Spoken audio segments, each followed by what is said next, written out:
انہوں نے اس جلسے کا اعلان کیا تاکہ دنیا کو دکھایا جا سکے اور اسٹیبلشمنٹ اور جو لوگ اس وقت غرور میں اس وقت جو سٹیٹمنٹ جاری کر رہے ہیں ان کو بھی اس کا جواب دیا جا سکے۔ اب 27 ستمبر کے جلسے کے حوالے سے دوستو ایک تاریخی جلسہ ہوگا، انتظامات ان کو حتمی شکل دی جا رہی ہے، پاکستان کے تمام شہروں سے قافلے پشاور کا رخ کریں گے، اور اس جلسے کے حوالے سے جو انتظامات ہیں انہیں حتمی شکل دی جا رہی ہے۔ لوگوں کو 2 روز پہلے ہی نکلنے کا کہا گیا ہے اور کھانے کا، رہائش کا باقاعدہ طور پہ پشاور میں لوگوں کے لیے انتظام جو ہے وہ کیا جائے گا۔ ویورز، جہاں پر جلسہ اور پھر اسد کیسر کا چیلنج اور عمران خان اس وقت مکمل کنٹرول میں ہے اور 27 ستمبر کا یہ جلسہ ایک ریوائول ہوگا، وہیں پر تحریک انصاف کا جو مشن نور ہے وہ آج رات 9 بجے پوری دنیا میں اس مشن کے تحت اذان جو ہے وہ دی جائے گی۔ اب یہ مشن نور جو تھا اس پر ایک کنٹروورسی بھی اس وقت پاکستان کے سوشل میڈیا پر لوگ کچھ سٹیٹمنٹس دے رہے ہیں، اور مقصد کیا ہے، اسے جوڑا جا رہا ہے کچھ ایسی طاقتوں کے ساتھ جن کے خلاف عمران خان ہمیشہ بولتے رہے، لڑتے رہے۔ خبر کے مطابق مقصد کیا ہے، پاکستان کی عوام تمام ریاستی اداروں سے ناامید ہو چکی اور عوام اس ظالم حکمرانوں کے خلاف اپنا مقدمہ اللہ کی بارگاہ میں پیش کریں گے۔ طریقہ کار کیا ہے، 9 بجے تمام اہل خانہ چھت پر جائیں، اذان دیں، اور اگر خود نہیں دے سکتے تو موبائل فون سپیکر پر اذان لگائیں، اور اگر کوئی معذوری یا مجبوری ہے تو دونوں میں سے ایک کام ضرور کریں، یا تو چھت پر کھڑے ہو کر اذان دیں یا گھر کے اندر کھڑے ہو کر اجتماعی اذان کے لیے اذان آپ سن سکتے ہیں۔ اور پاکستان میں یہ جو رسم چلی ہے اذان دینے کی، جو مشن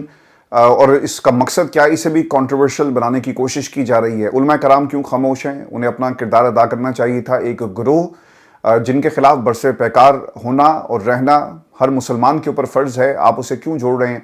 اور جو لوگ اس وقت ہمیں میدان میں نظر آتے ہیں، نور الحق قادری صاحب کی ایک سٹیٹمنٹ ہے اور انہوں نے عمران خان اور پاکستان تحریک انصاف کے حوالے سے کیا کہا۔ وہ یہ کہتے ہیں کہ پاکستان تحریک انصاف نبی کریم صلی اللہ علیہ وآلہ وسلم آقائے دو جہاں کے غلاموں کی جماعت ہے، اور ہمارے قائد عمران خان مدینہ منورہ کے گلیوں میں جوتوں کے بغیر چلنے والے عاشق رسول ہیں۔ دیکھیں، کسی کے عشق محمد کے اوپر سوال نہیں کیا جا سکتا۔ آپ نبی کا کلمہ پڑھتے ہیں تو یہ عشق اسی لمحے شروع ہو جاتا ہے۔ اذان دینا، اسے سیاست کے ساتھ جوڑنا، میرا نہیں خیال کہ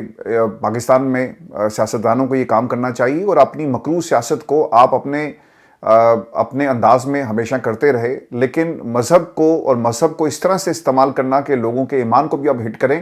یہ کبھی بھی پاکستان میں سیاستدانوں کا شیوا نہیں ہونا چاہیے۔ ہمیں پتا تھا کہ یہ سیاستدان گر سکتے ہیں، لیکن اس حد تک گریں گے یہ ہمیں معلوم نہیں تھا۔ نبی کریم صلی اللہ علیہ وآلہ وسلم اور اذان کا تعلق، آپ اگر آج وہ میسج فلم دیکھیں تو اس میں سمجھانے کے لیے اس پورے واقعے کو کوٹ کیا گیا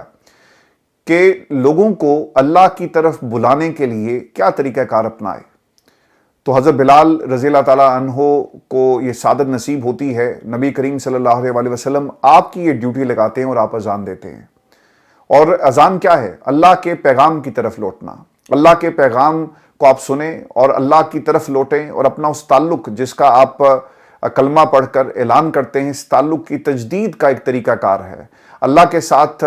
کلام کرنے کا، اللہ تعالیٰ کے حضور پیش ہو کر گڑ گڑا کر معافی مانگنے کا، یہ سب وسیلہ ہے۔ اور اذان ایک طرح سے یقین دہانی ہے، ایک طرح سے دعوت ہے اللہ کی طرف لوٹنے کی، اللہ کے حضور حاضر ہونے کی۔ اور پھر اس کے ساتھ ساتھ اذان ایک طریقہ ہے اپنے رب کے ساتھ تعلق قائم کرنے کے لیے۔ جب ظلم حد سے بڑھتا ہے تو آپ اللہ سے مدد مانگتے ہیں، جب کوئی آفت آتی ہے تو آپ اللہ کو پکارتے ہیں، جب بارشیں زیادہ ہو جاتی ہیں تو آپ نے اکثر دیکھا ہوگا کہ لوگ اذانیں دیتے ہیں، اور اس کا مقصد کیا ہے کہ تاکہ اللہ تعالیٰ سے گناہوں کی معافی مانگی جا سکے، اللہ تعالیٰ کے حضور ان آفت سے جو آپ کے اوپر مسلط ہو جاتی ہے نجات حاصل کی جا سکے۔ سب سے خوبصورت جو بیان تھا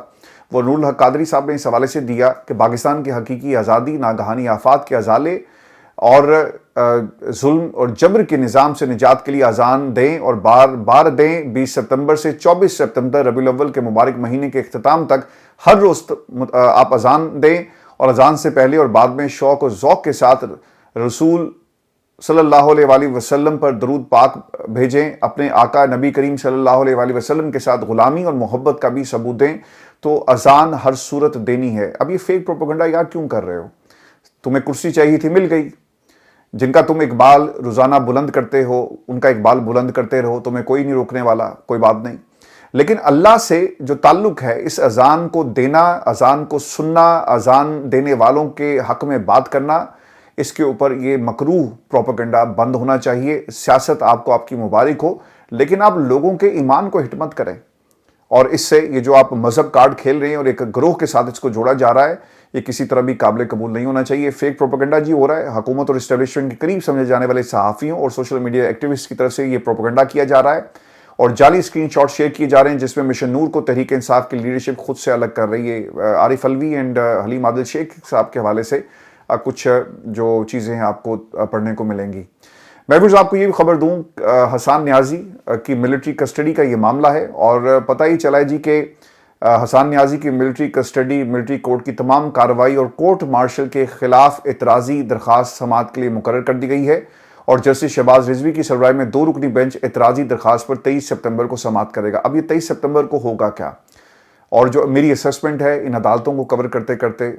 جو اب ان عدالتوں کی خبریں اور ان عدالتوں میں جو کچھ ہوتا ہے اور آئین اور قانونی حوالے سے کیا کہتا ہے، دیکھیں اس کو جوڑا جائے گا سپریم کورٹ پاکستان کے فیصلے کے ساتھ، اور حکومت کو بلا کر کہا جائے گا کہ آپ نے ابھی تک قانون سازی کیوں نہیں کی۔ ودن 45 ڈیز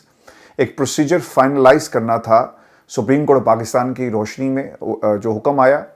کہ آپ نے 45 دن میں ایک ایسا قانون بنانا ہے، پروسیجر فالو کریں، پروسیجر کو طے کیا جائے کہ ملٹری کورٹ نے سزا دی، اس سزا کو عام عدالتوں میں کیسے چیلنج کیا جا سکتا ہے، یعنی کوئی قانون موجود ہی نہیں ہے۔ اور کئی ماہ گزر گئے، اور وہ جو آئین اور انصاف کے جو چیمپئن ان عدالتوں میں بیٹھے ہوئے ہیں، یہ ان سے سوال ہونا چاہیے، لیکن سپریم کورٹ سے اب کون سوال کرے گا؟ یہ حکومت سے سوال کیا جائے گا، اور پھر مزید یہ جو اپیل کا پروسیس ہے اسے ڈیلے کر دیا جائے گا۔ فیصل صدیقی جی ایڈوکیٹ ان کی طرف سے پیش ہوں گے، اور درخواست میں یہ موقف ہے کہ 9 مئی کیس میں گرفتاری کے بعد سویلین عدالت میں پیش نہیں کیا گیا، تھانہ سرور روڈ پولیس نے میری کسٹڈی ملٹری کو دے دی، اور اب تو سر قانون موجود ہے، لیکن جب ان کو ملٹری کسٹڈی میں دیا گیا کیا اس وقت قانون موجود تھا؟ اور پھر یہ بھی ایک انتہائی اہم نقطہ ہوگا کہ کیا اس کیس کے اندر جو قانون آپ نے ملٹری کورٹ کا استعمال کیا، گرفتاری پہلے ہوئی، قانون بعد میں بنایا گیا، تو کیا امپلیمنٹ ماضی سے کیا جائے گا؟ اور اگر ماضی سے آپ کریں گے تو پھر دوستو یہ بھی ان لوگوں نے بات یاد رکھنی ہے کہ ماضی میں تیارہ ہائی جیک کیس اور پھر نہ جانے کتنے کیسز ایسے ہیں جن میں ملٹری کورٹس کے حوالے کیا جا سکتا ہے۔ ایک بات جو آپ تمام دوستوں کے لیے جاننا بہت ضروری ہے کہ یہ جو رجیم چینج ہوتی ہے نا، یہ صرف ایک حکومت کا آنا اور چلے جانا نہیں ہوتا، بلکہ اس کے ساتھ ساتھ جو اسٹیبلشمنٹ کے لوگ ایک پیج پر ہوتے ہیں، ان کی جگہ بھی ایک نئی قیادت کھڑی کر دی جاتی ہے، جیسا باجوہ ڈاکٹرن ہے، اور جیسا ہمیں سننے کو ملتا ہے کہ ایک نئی فوج ہے۔ اس سے پہلے اشفاق پرویز کیانی، جنرل رحیل اور تمام لوگ اپنے طریقے سے پاکستان کو چلاتے رہے، اور اس سے پہلے جنرل پرویز مشرف کا ایک پورا دور ہے، جنرل ضیاء کا ایک پورا دور ہے۔